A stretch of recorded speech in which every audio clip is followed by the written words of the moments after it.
کہ آپ جا رہے اس کے ہیں بعد نواز شریف کو لینے کے لیے، یہ بتائیں کہ آپ کب جا رہے ہیں نواز شریف کو لینے کے لیے؟ دوسرا، حکومت کو کے گھر جانے کے حوالے سے آپ نے کافی تاریخیں دی، آپ یہ بتائیں کہ کیا واقعی اب عمران خان گھر جا رہے ہیں، حکومت گھر جا رہی ہے؟ میں نے کوئی تاریخ نہیں تھی حکومت کو گھر بھیجنے کی، کوئی تاریخ نہیں دی تھی. اگر آپ میری ساری میری جو تقریر تھی اور اس کے علاوہ ٹی وی انٹرویوز بھی دیکھ لیں، میں نے یہ کہا تھا. ایک تو تقریر نہیں دی، دوسرا میں انشاءاللہ جنوری کے پہلے ہفتے میں مجھے امید ہے فروری کے پہلے ہفتے میں انشاءاللہ جاؤں گا. اور میں نے یہ کہا تھا، میں ریپیٹ کر دوں، بیکاز کل بھی سینٹ میں بیچارے پریشانی کی وجہ سے پی ٹی آئی والے جو نا بوکھلائے ہوئے ہیں ابھی تک. میں نے یہ کہا کہ میں نے کہا تھا میاں صاحب دسمبر میں آ سکتے ہیں، جب میں جاؤں گا ہو سکتا ہے میرے ساتھ ہو جائے، یا اس کے بعد بھی آ سکتے ہیں. آئیں گے ضرور. ان کی نیندیں خراب ہوں گی ضرور. ان کو خوف ہوگا کہ جیسا تم نے کیا مسلم لیگ نون اور اپوزیشن کی جماعتوں کے ساتھ، تمہارے ساتھ بھی یہ ہوگا. ان کو اصل فکر یہ ہے، چونکہ جو چوریاں ہیں وہ اتنی زیادہ اتنی بلیٹنٹ ہیں کہ وہ چھپ نہیں سکتی. ان کو فکر اس کی ہے، ان کو نواز شریف صاحب کے آنے کے بعد حکومت چینج ہونے کی اور اکاؤنٹیبلٹی ہونے کی فکر ہے. دیکھیے، آج ویسے مجھے بڑی خوشی ہوئی ہے کہ جو حکومت کے ایک وزیر نے لاجک دیا ہے اور جو منطق دی ہے کہ پاکستان کے عوام نے اس حکومت کے ساتھ بڑا ظلم کیا ہے. پاکستان کے عوام نے چینی زیادہ کھانی شروع کر دی ہے تو چینی مہنگی ہو گئی. پاکستان کے عوام نے آٹا زیادہ کھانا شروع کر دیا اس لیے آٹا مہنگا ہو گیا. پاکستان کے عوام نے پٹرول زیادہ استعمال کرنا شروع کر دیا اس لیے پٹرول مہنگا ہو گیا. پاکستان کے کسانوں نے کھاد زیادہ استعمال کرنی شروع کر دی ہے اس لیے کھاد مہنگی ہو گئی ہے. پاکستان کے لوگوں نے دوائیاں زیادہ خریدنی شروع کر دی ہیں اس لیے دوائیاں مہنگی ہو گئی ہیں. پاکستان کے لوگ گوشت زیادہ کھانا شروع ہو گئے ہیں اس لیے گوشت مہنگا ہو گیا ہے. میں صرف یہ کہہ سکتا ہوں کہ صدقے جاؤں اس حکومت کے، ایک سے ایک بڑا نالائق اور ایک سے ایک بڑا فیل وزیر اس حکومت نے پاکستانی قوم کی تقدیر کا مالک بنایا ہوا ہے. بمپر کراپ ہوا تو چینی بھی امپورٹ کر رہے ہیں، آٹا ویٹ بھی. اعلان کیا ہے کہ شہباز شریف کے خلاف جو ہے کارروائی کر رہے ہیں کیونکہ وہ گارنٹر ہیں اور وہ اسٹامپ لکھ کے. دیکھیے، کس چیز میں حکومت کو شہباز شریف، عمران خان کو شہباز شریف فوبیا ہے. جو لاہور ہائی کورٹ کا فیصلہ ہے اس میں آپ جا کے صحافی ہیں خود پڑھ لیجئے. ہائی کورٹ نے یہ کہا تھا کہ جب نواز شریف صاحب کے معالجین یہ سرٹیفکیٹ دیں گے کہ وہ صحت یاب ہو گئے ہیں تو وہ وطن واپس آئیں گے. اور شہباز شریف صاحب نے بھی یہی انڈرٹیکنگ دی تھی کہ جب ان کے ڈاکٹرز ان کو صحت یابی کا سرٹیفکیٹ دیں گے تو میرے بھائی وطن واپس آئیں گے. تو حکومت کے پاس ایک دروازہ ہے. اسی فیصلے میں لکھا ہے کہ بجائے یہ کہ حکومت پریس کانفرنسیں کرے، بجائے یہ کہ حکومت ہائی کورٹ میں کیس کرے، حکومت پاکستانی ہائی کمیشن کے ذریعے نواز شریف صاحب کے معالجین سے رابطہ قائم کر سکتی ہے اور ان سے تصدیق کر سکتی ہے کہ کیا نواز شریف صاحب کو لندن میں مزید رکنے کی ضرورت ہے یا نہیں ہے. آج تک حکومت نے اس بارے میں قدم نہیں اٹھایا، جبکہ نواز شریف صاحب کی میڈیکل رپورٹس بھی جب ہائی کمیشن میں اٹیسٹیشن کے لیے دی جاتی ہیں تو ہائی کمیشن ان کی تصدیق کرنے سے بھی انکار کر دیتا ہے. تو حکومت کے پاس جو دروازہ یا آپشن ہے کہ وہ تصدیق کر سکے کہ ان کے وہاں قیام کی وجہ ہے یا نہیں ہے، اس کو تو وہ بروئے کار لاتی نہیں. البتہ جو میڈیا گیمکس ہیں، کبھی شہزاد اکبر صاحب آ جائیں گے، کبھی کوئی اور وزیر آ جائے گا، کبھی عدالت میں ہم یہ کر رہے ہیں. ان کا مقصد یہ ہے کہ لوگوں کو ان بے معنی چیزوں میں الجھاؤ اور لوگوں کی توجہ منی بجٹ سے ہٹے، لوگوں کی توجہ اسٹیٹ بینک کی نیلامی سے اور خود مختاری کے سودے سے ہٹے. لوگ حکومت کی کارکردگی پہ بحث نہ کریں. اس قسم کی بے معنی جو سیاسی مباحثے ہیں اس پر ٹاک شوز ہوتے رہیں.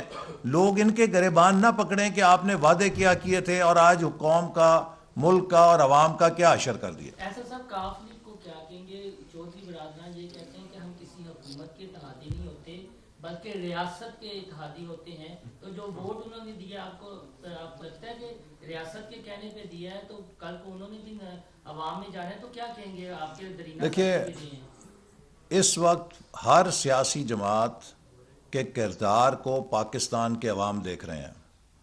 اور جو جماعت عوام کی تباہی اور ملک کی تباہی میں عمران خان کو آکسیجن فراہم کرے گی، عوام کے اوپر مزید ظلم اور مہنگائی کا بوجھ ڈالنے کا ذریعہ بنے گی، عوام اس کا انجام بھی وہی کریں گے جو پی ٹی آئی کا اگلے الیکشنوں میں کریں گے. اور انشاءاللہ تعالی آپ دیکھیں گے پی ٹی آئی کا کوئی ٹکٹ نہیں لینے والا ہوگا اگلے الیکشن میں.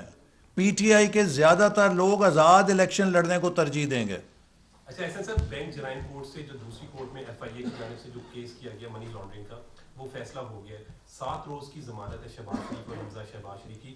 یہاں پر ہی بیٹھ کر عطاء اللہ تارڑ نے کہا تھا کہ اب ہم شہباز شریف کو گرفتار نہیں ہونے دیں گے. کیا بی پلان بنایا؟ دیکھیے میں آپ کو پھر بتاؤں، جتنا منی لانڈرنگ کا کیس شہباز شریف صاحب کے خلاف حکومت نے بنایا ہے، یہ سارے حکومتی شواہد انہوں نے برطانیہ کی نیشنل کرائم ایجنسی کو پیش کیے تھے، اور نیشنل کرائم ایجنسی نے ان تمام شواہد کو ردی کی ٹوکری میں پھینک کے وہ کیس ختم کر دیا. اس کیس کے اندر انہوں نے کوئی پیروی یا کارروائی نہیں کی کہ انہوں نے کہا کہ یہ سب بوگس ہیں. تو حکومت کے جو الف لیلا کی کہانیاں ہیں ہمارے خلاف کیسوں میں، وہ پاکستان میں تو چل سکتی ہیں کیونکہ اس کی حکومت ہے، اس کے جعلی نظام ہے، اس کا جعلی احتساب کا نظام ہے. لیکن جب بھی یہ بین الاقوامی عدالتوں میں یا اداروں میں گئی ہے تو وہاں پر انہوں نے اسے ردی کی ٹوکری میں پھینک دیا ہے. تو اس لیے اب جو کارروائی یہ شہباز شریف صاحب کے خلاف کر رہے ہیں اس کی کوئی حیثیت نہیں ہے، چونکہ یہ سب کچھ یہ برطانیہ کے سپرد انہوں نے کیا تھا. وہاں کی عدالت نے اس کو خاطر میں نہ لایا اور ردی کی ٹوکری میں پھینک دیا کہ بوگس ہے، یہ سب بوگس کارروائی ہے. 2 سال انویسٹیگیشن کچھ ہونے والا ہے، مان جاؤ. یہ بتا دیں کہ جو نیشنل کرائم ایجنسی کا جو فیصلہ جس کی بات کر رہے ہیں وہ پاکستان کی عدالت میں پیش کر کے شہباز شریف صاحب اپنی جان کیوں نہیں چھڑوا دیتے ہیں؟ بار بار پیشیوں پہ جانا پڑتا ہے. دیکھیں نا، جو اب یقیناً ہماری عدالتیں ہیں وہ ہمارے اپنے قانون کے تحت چلتی ہیں اور اپنی کارروائی کے مطابق چلتی ہیں. آپ ایسے نہیں ہیں کہ کسی ملک کا جو ایک فیصلہ ہے وہ کسی اور ملک میں پیش کر کے تو کچھ کر سکیں. لیکن یہ میرے اور آپ کے جاننے کے لیے ضروری ہے اور عوام کے جاننے کے لیے ضروری ہے کہ یہ سب کچھ جو آج پاکستان کے نظام احتساب میں شہباز شریف صاحب کے خلاف حکومت پیش کر رہی ہے، یہ ساری الف لیلا کی کہانیاں انہوں نے برطانیہ کی نیشنل کرائم ایجنسی کے سامنے پیش کی تھیں اور انہوں نے انہیں بوگس قرار دے کے ردی کی ٹوکری میں پھینک دیا. کل ایک پی ٹی آئی کے ایم این اے نے تقریر کرتے ہوئے کہا کہ جو اگلی 3 روز ہیں ان کو ای سی ایل پہ ڈال دیں، یہ مجرم ہیں. یہ پی ٹی آئی کا ایم این اے کہہ رہا ہے، تو آپ خود سمجھ لیں کہ کیا حال ہے. کچھ ہونے والا ہے، میں بتا رہا ہوں کچھ ہونے والا ہے. ان ہاؤس تبدیلی کی بات ہو رہی ہے ملک میں بقول اپوزیشن کے موجودہ جو شدید بد انتظامی ہے، اس صورتحال میں نون لیگ کے پاس کیا پلان بی ہے؟ کوئی ایسے اسے سنبھال دے سکے نون لیگ؟ دیکھیے، پاکستان کو 3.25 سالوں میں تباہی کے دہانے پہ اس حکومت نے لا کے کھڑا کر دیا ہے، اور جو ہماری 5 سال کی محنت تھی 2013 سے 18 کی، اس پہ پانی پھیر دیا ہے. لیکن آج بھی میں یہ اللہ کا شکر ادا کر کے کہتا ہوں کہ مسلم لیگ نون واحد جماعت ہے جس کے پاس وہ ٹیم ہے، جس کے پاس ڈیلیور کرنے کی صلاحیت ہے، اور یہی ملک کو ان بحرانوں سے نکال سکتی ہے. اور انشاءاللہ تعالی ہمیں موقع ملا تو ہم پاکستان کو دوبارہ ترقی کے راستے پہ ڈالیں گے. آج ملک کے بچاؤ کا ایک ہی راستہ ہے، فوری، آزاد، منصفانہ اور شفاف انتخاب.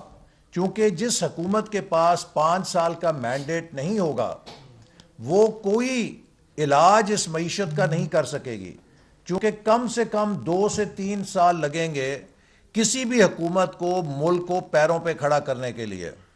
اور یہ تبھی ممکن ہے کہ جب فریش مینڈیٹ ہو، جب تازہ مینڈیٹ ہو، 5 سال کی مدت آپ کے پاس ہو، اس میں آپ 2-3 سال کے اندر ملک کو پیروں پہ کھڑا کر کے مستحکم کر سکتے ہیں. لیکن اگر کوئی 1.5 سال کی حکومت ہوگی تو وہ کوئی معجزہ نہیں کر سکے گی. احسن صاحب، مادری زبان میں تعلیم حاصل کرنا بچوں کا بنیادی حق ہے. یونیسکو بھی یہ رائٹ دیتا ہے. سپریم کورٹ آف پاکستان اور لاہور ہائی کورٹ کی بچوں کو، پنجابی بچوں کے لیے یہ، لیکن ابھی یہ اس پہ رکھیں، موضوع نہیں، اسی موضوع پہ رکھیں جو ہے. Thank you very much.